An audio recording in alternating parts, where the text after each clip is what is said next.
We plan for this event throughout the year. It's an opportunity to really bring on board the finest thinkers, industry, government, all of it coming together, and in a sense reflect on what we see in the defense sector and position what we see in the defense sector in a larger context.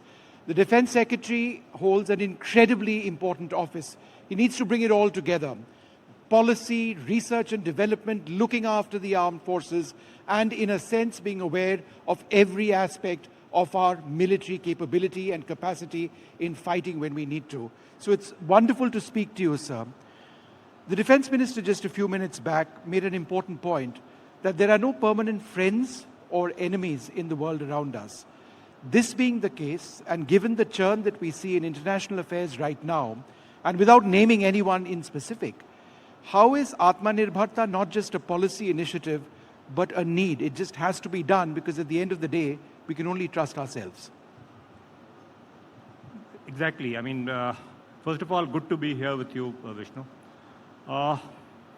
Obviously, it is a strategic imperative now that we need to be Atmanirbhar in order to maintain our strategic autonomy. The only way we can do it is by ensuring that the bulk of our defense needs are met within the country. And the government, since the Prime Minister Modi's government came into power in 2014, the focus on self-reliance has been unrelenting.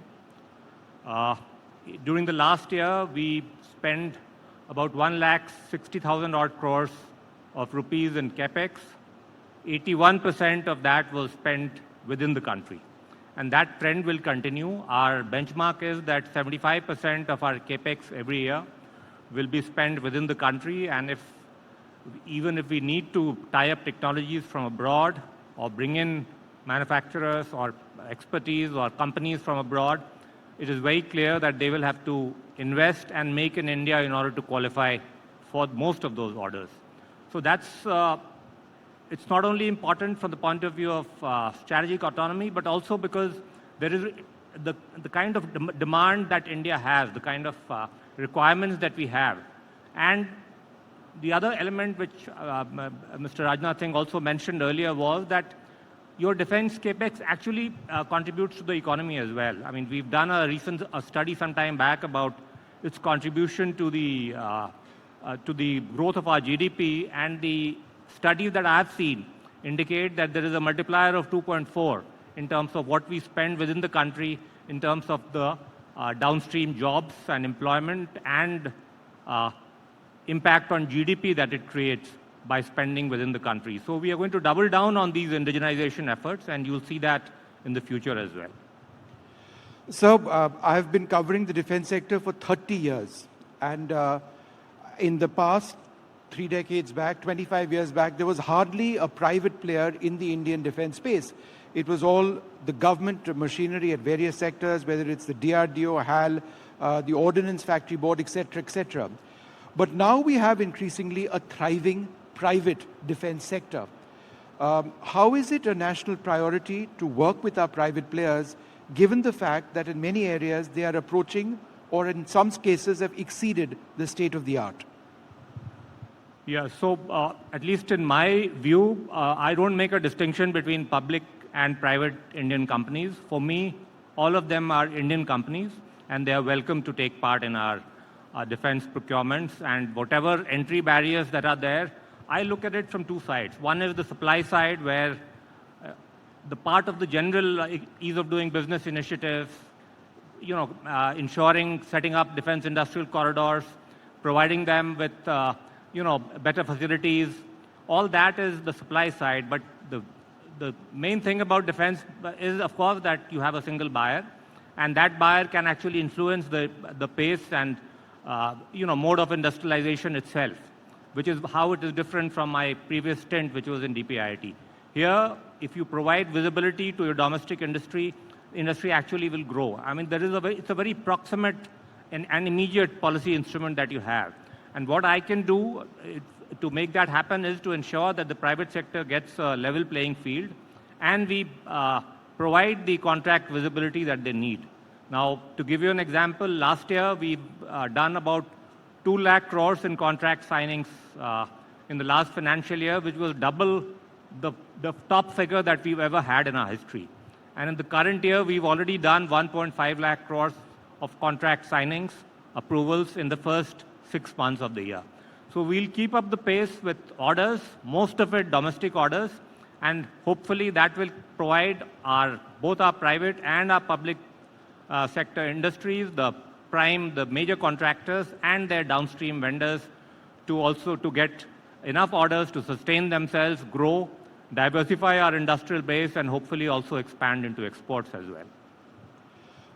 You would have been, I don't know if concerned is the right word, but you would have been aware that the nature of warfare has changed fundamentally. We've seen what's happened with drones in the Russia-Ukraine context.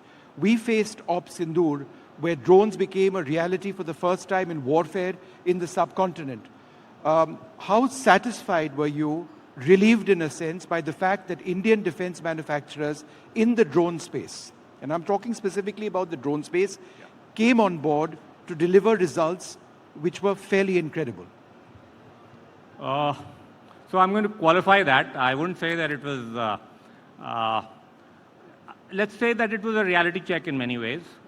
In some ways, our air defense systems, including the legacy systems, worked very, very well. The layered systems worked. In drones, I would say that there's a lot of improvement required. Our civilian drone manufacturing ecosystem has sort of grown and expanded quite a bit. To achieve military-grade drones, we need to put in a lot of effort, and our drone manufacturers are aware of it. Right after Operation Sindoor, we've done a series of trials with many of our leading drone manufacturers. A small number of them have passed most of the tests, and they will get orders in terms of emergency procurements and hopefully as well fast-track procurements as well. But I would say that it was really a reality check in many ways. In order to sort of expand this space further, we have 3 kinds of drones, you might say, that we are targeting. We've tied up with General Atomics USA for these MQ-9 drones, the HAIL category, which are coming, for which the contract is already signed last year. For the MALE category drones, where we intend to develop within the country, we've issued the RFP now, and after the DAC approval, and that will hopefully bring in technology both from within the country, Indian design, as well as perhaps some technology transfer from outside. There are several major players who are in that space, and we hope to have good competition leading to this finalization of this 30,000 crore worth of order for about 87 MALE category drones with a 10-year maintenance contract tied in. Finally, there are the smaller drones, the loitering munitions, the kamikazes. There are a large number of players already available. They need to harden some of their the platforms and the packages that they have in terms of the resistance to electronic warfare and jamming. But once they do, I'm sure in that space we have a lot of capacity, and they will also, I'm sure, get a lot of orders in the future. Because increasingly, I think when it comes to the smaller drones, we would really have to treat them as a category of revenue procurement, almost like ammunition. It's not really capex. These are small quantities. You'll be using them the way you'll be using artillery shells in many ways. So just in the last couple of days, there is news of us investing very heavily in the Tejas program. The number which has done the rounds is approximately 62,000 crores for an additional massive purchase of Tejas Mark 1A fighters. How does that entire program now need to come to the table with the grade of manufacture and capability that you seek, because it's evolving technology and the challenges in the subcontinent and elsewhere are also evolving? Well, I mean, as you would have known, Vishnu, the Tejas is really going to be a replacement or a workhorse for the Indian Air Force. In a way, it replaces the MiG-21. And the intent is to provide enough visibility to HAL to perfect this particular platform. We've got about 40 or 38 of them already in service in Sulur and near Coimbatore in South India. We have another 80 odd that are under manufacturing. 10 of them are ready with 2 engines delivered so far. Hopefully, The first 2 of those will get delivered with weapons integration by the end of September. And we'll do the contract signing next month. And I've made it clear to HAL that we'll sign this contract only after they deliver from at least 2 completed weapons, complete package from the previous order. With this combination of 40 already given, 80 plus another 97, they have enough visibility. They have an order book of about 4-5 years, and hopefully they'll be able to perfect this platform, integrate the radar and the Indian weapons so that it becomes a workhorse for us along with the Sukhoi. There will still be a gap, and for that gap we'll have to look at some other options which we will discuss when we have some finality in terms of decision making there. So that's the point. Now that you mention it, that decision has never come, sir. The decision for a purchase, I presume you're talking about 114 aircraft buy until such time as we achieve what we want. Sir, I've been hearing a decision on this is pending for at least the last 10 years. The Air Force has been waiting for it. Why is there a delay? I can't speak for the delay for the past, but let me tell you, as I mentioned the contract signings that we've done since I've come here, 3.5 lakh crores in the 7-8 months that I've been here. This one also will see the light of day pretty soon, I can assure you. So research and development is key to where we have to go. In terms of investment in research and development in the manufacture of Indian defense weaponry, it has to be done at an institutional level. It has to be backed by substantial funding as well. What are your thoughts in this? Because we will not be state-of-the-art in the areas we want to be unless we make investments. Yeah, you're right. I mean, critical technologies will not be shared with you, or they will be shared with you at a very high rate, and they will always keep something back from you. So yes, we have to focus on Indian design, development, domestic IPR as well. I think we've seen some progress in that area. The artillery order that we've recently given for the ATAGs, and now we are about to give for some categories of small arms. All of those are entirely Indian design and manufactured with the full IPR resting within the country. For the rest of it, I mean, our approach has to be pragmatic. We can't allow our forces to have such huge capability differences vis-a-vis other countries or adversaries while we wait for some research and development to actually fructify. And some of these take 10 to 15 years. So, I mean, my thinking is that we have to look at the TRL level of each of these technologies. Where DRDO has achieved a certain level, say 8+, we will insist on local design and manufacturing. Where it is somewhere between 1 and 2, we probably will still have to go for some global buys and hopefully manufacture in India. In the intermediate category between 2 and 8, we'll probably have to do technology transfers, relying on foreign OEMs, setting up shop along with our Indian manufacturers. But we have to be pragmatic about it. There's no point in waiting endlessly for certain things. Where you've made progress, long-range missiles, armored vehicles, land systems, entirely Indian. Others, we go for TOT, and still others where there is a real restriction in technology, we may have to still buy global in certain cases. So, in other words, it's capability first, not necessarily Atmanirbharta first. No, Vishnu, let me redefine this. If I have an inventory requirement for, say, a particular type of weapon, say ATGMs, I'm willing to keep aside 50% of that inventory in reserve for DRDO over time to make that requirement to meet their needs. But at least that other 50%, if that gap is really wide, I am going to ask for, hopefully, get in foreign technology, but manufacture within the country. Unless we do that, we'll create an unsustainable situation for our armed forces where we are basically allowing them to fight with inferior or slightly lower quality weaponry. The Raksha Mantri also spoke about the urgent need to develop jet engines in India. We've fallen behind the curve for various reasons. It's very difficult. This is absolutely cutting-edge technology. What are we going to do to improve that? Are we going to enter into collaborations? We've heard about something with General Electric. We've heard about Safran as well. We've heard about the Kaveri coming along in some respects in terms of its future development. How does India progress in this?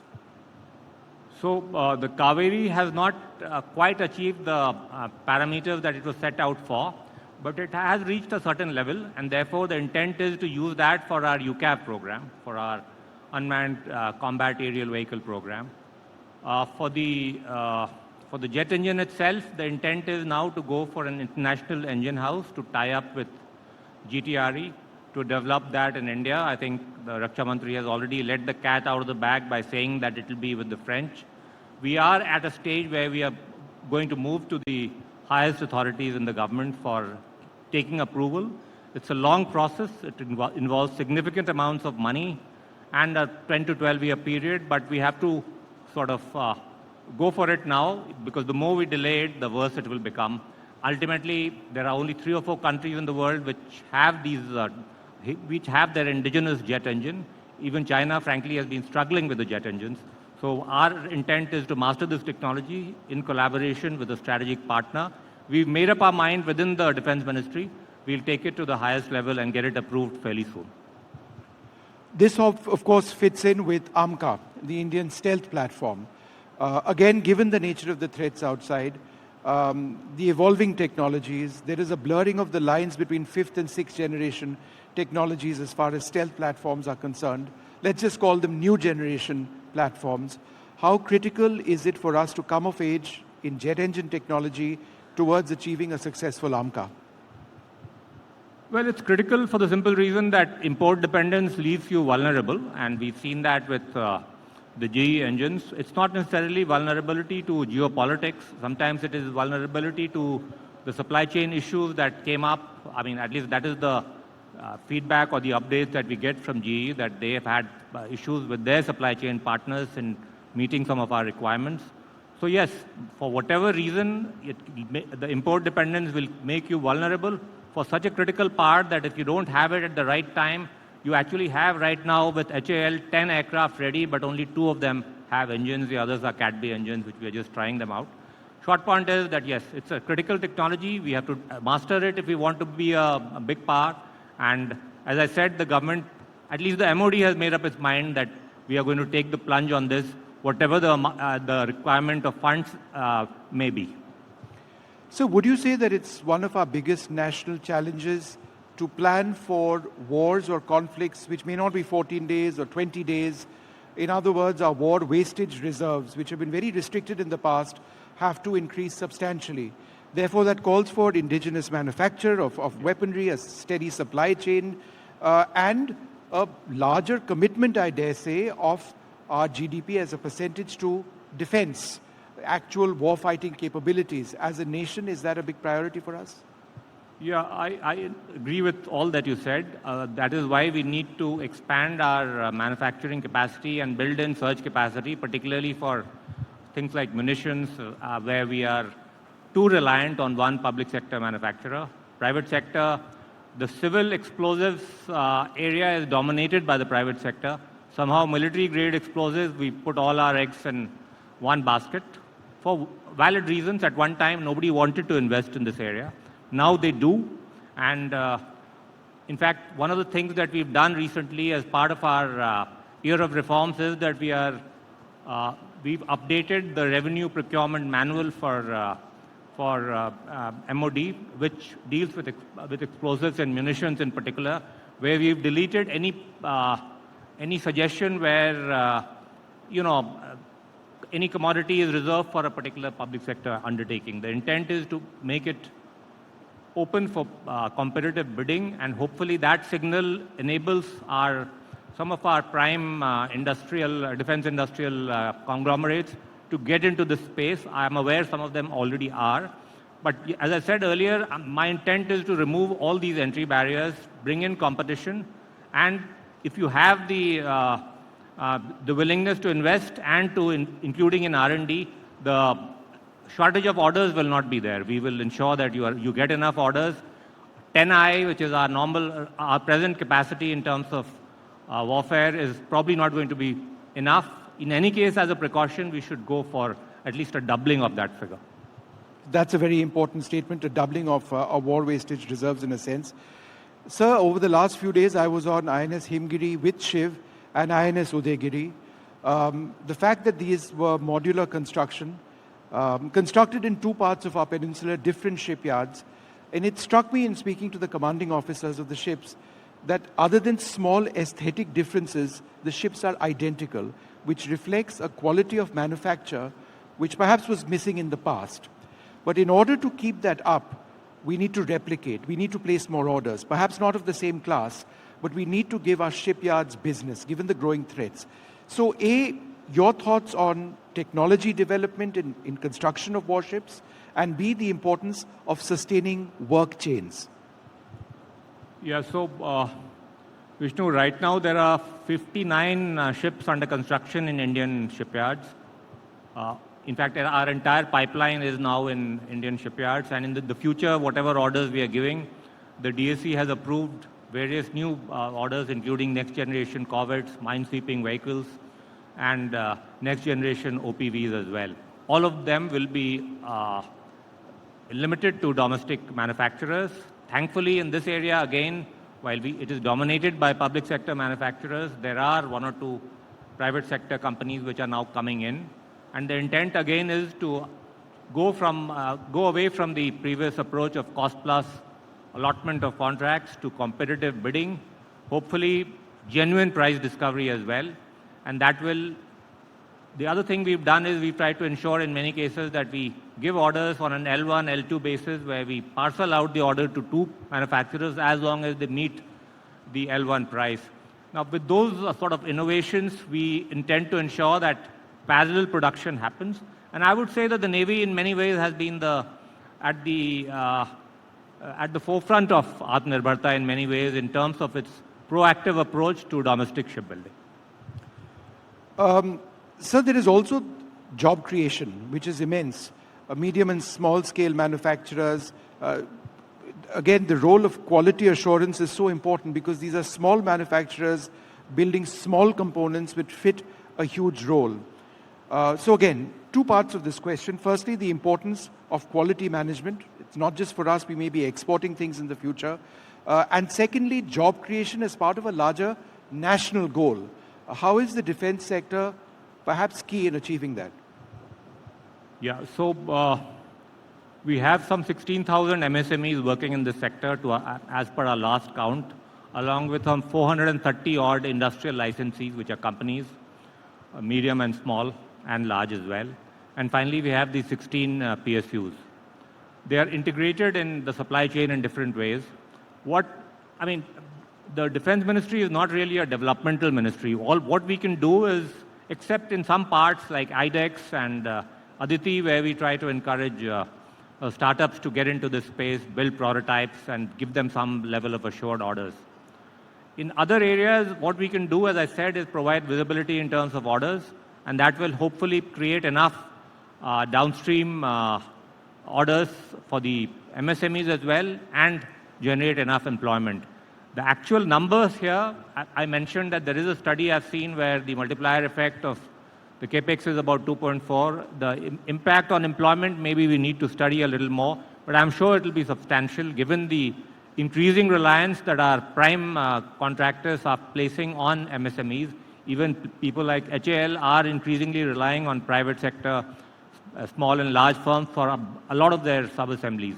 So yes, it's an important element, and I think the Ministry of Finance recognizes that. That is why when it comes to capex, we really don't have a resource envelope issue. Our problem really has been absorptive capacity, and that we will get over in the near future once we, as I said, ensure that the kind of contract signings that we've done last year, this year, and which we'll sustain over the coming years as well. Sir, and since we have you, there's no way that I'm going to let you go without a slightly tough, a considerably tougher question. It's actually not that tough, but I really want to know for the first time what you were doing when Op Sindoor was taking place. We know about the military action, but these would have been decisions happening all the time, constant coordination with the Prime Minister's office, appreciation of the nature of threats coming in from across the border. Were you tense? Were you nervous? Were you worried about supply chains? Tell us something about your role on those critical, 88, 90 hours. I think some of the discussions at the top I don't want to talk about because that is meant to be kept confidential. If you're asking whether I was tense, a little bit tense on one day, the first day. But let me tell you, on every day I played tennis in the morning. So there was no real stress for me in that sense. Of course, I don't take part in the operational, I don't sit in the war room until later when we have an update. But I used to get updates regularly in terms of what was happening, in terms of events and losses, if any. Thankfully, we hardly had any losses. Most of the losses we inflicted. I would say that we were very confident right from the first that we will be able to sort of, if he escalates, we can escalate further, we can dominate, and we can make him succumb, and that is what happened. It's been wonderful speaking to you. Thank you so much for sharing your thoughts on everything from Ops Sindoor to the process of defense manufacture, building state-of-the-art technologies in India, the allocation of budgets, which is always a bugbear for industry. But it's been wonderful and refreshing to get your thoughts. Thank you very much indeed. Thank sir. you.